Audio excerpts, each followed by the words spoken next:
Kamusta mga kapatid at welcome back sa ating araw-araw na pagpapala. Ako po si Joshua Sebastian. Ngayong araw na to, mga kapatid, magaling ba kayo mag-handle ng mga bagay-bagay?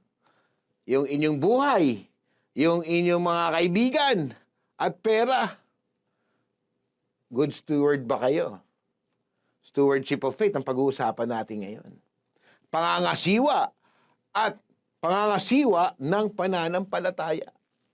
Ang ganda ng pag-uusapan natin. Siyempre, nabuhay tayo sa mundo, dapat marunong ka rin mag-alaga. Marunong ka mag-alaga ng mga finances mo. Marunong ka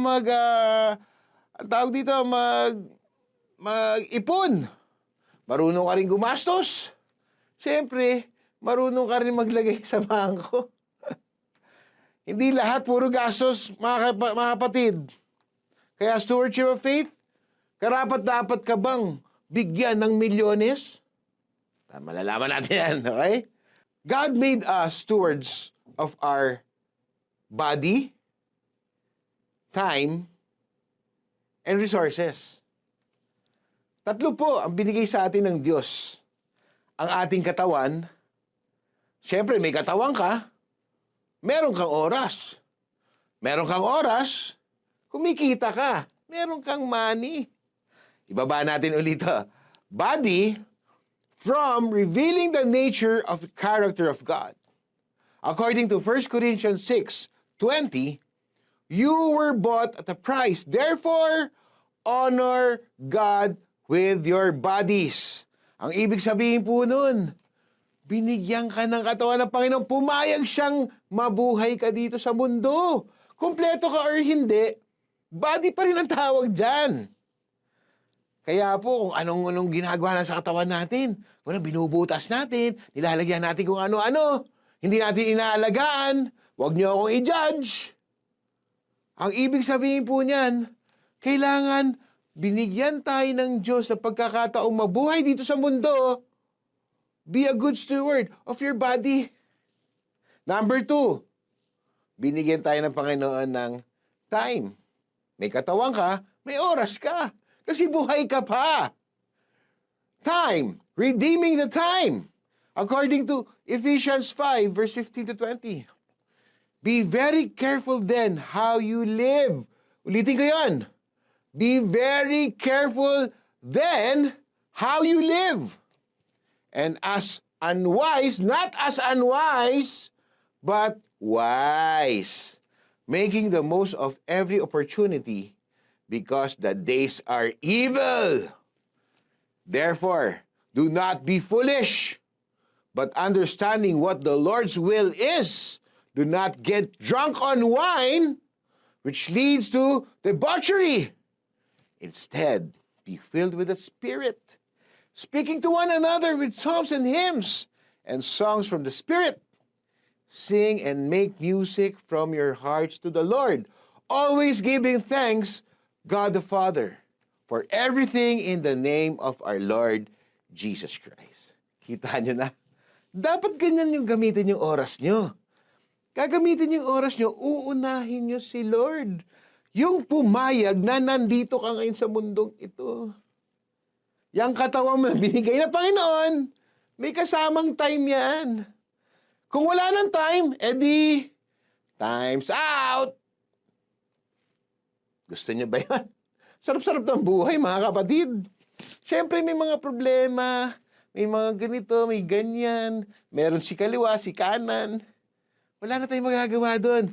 Ang dapat natin lang gawin, magtiwala sa Panginoon sa binigay sa ating time.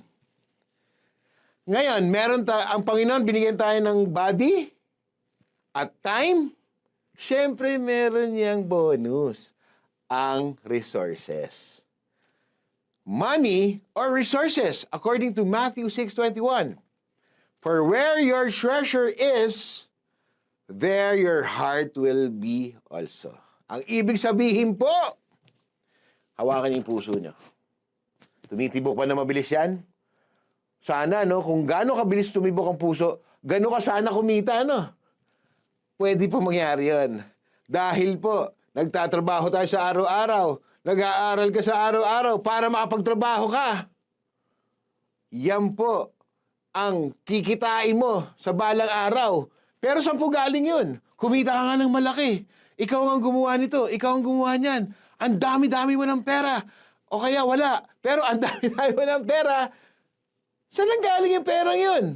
Sasabihin mo, ako naghirap nito. Ako gumawa nito. Tama, ikaw nga gumawa niyan. Anong pinanggamit mo para kumita ka ng pera?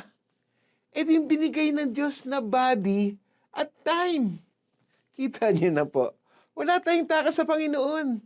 Talaga yung utang na loob natin sa Panginoon ay napakalaki. Binigay pa lang yung katawan mo, mahal ka na ng Diyos. Yung katawan mo may kasamang time. Yung oras mo sa araw-araw para kumita ka ng malaki. Huwag mong aabusuhin ang oras mo, kapatid. Be a good steward. There are 3 characteristics of stewardship. Number 1 is trustworthiness and responsibility. Number 2, wisdom and planning. Ulitin ko yan. Wisdom and planning. Hindi yung bira na ng bira. Mag-isip ka muna at magplano bago ka mag-isip at magplano. So mag-isip muna at magplano. Number 3, integrity and humility. Yan ang napaka-importante sa atin. To be a good steward. Maging tapat ka at maging hindi mayabang. Humble lang, kapatid. Huwag ka nang mayabang. Oo, marami kang pera. Ano namang gagawin mo sa pera kung wala ka ng time? Ano gagawin mo sa pera kung wala ka ng body? Sipin niyo yan. Kaya napakabait ng Panginoon. Mahal na mahal tayo ng Panginoon. Dahil binigyan tayo ng body, time, at resources. These principles highlights the importance of managing resources wisely, avoiding greed, and honoring God with one's possession. Alam niyo mga kapatid, napaka-importante talaga na malaman natin to be a good steward. Sipin niyo, ang binigay ng Diyos sa atin, unang-una sa lahat, ay ang ating katawan, ang ating buhay. Kung walang binigay sa ating buhay, wala tayo ngayon dito. Isipin niyo mabuti yun. Kaya po gamitin niyo maigi, be a good steward of your body, time, and resources. Tayo manalangin. Panginoon, maraming salamat sa araw na ito na binigyan niyo po kami ng napakagandang buhay. Bagamat may mga problema sa paligid namin, alam po namin na kayo ang solusyon sa aming mga tanong at sa aming mga problema. Nagtitiwala po kami sa inyo. Binibigay po namin sa inyo ang buong puso at buhay namin. Maraming salamat po sa habag at grasya na binibigay niyo sa amin sa araw-araw. Can you please say, I love you, Lord? I love my family. Thank you for my life. Say, thank you, Jesus, for giving us the best day ever. In Jesus' name we pray. Amen. Hanggang sa muli po, God bless you and praise the Lord.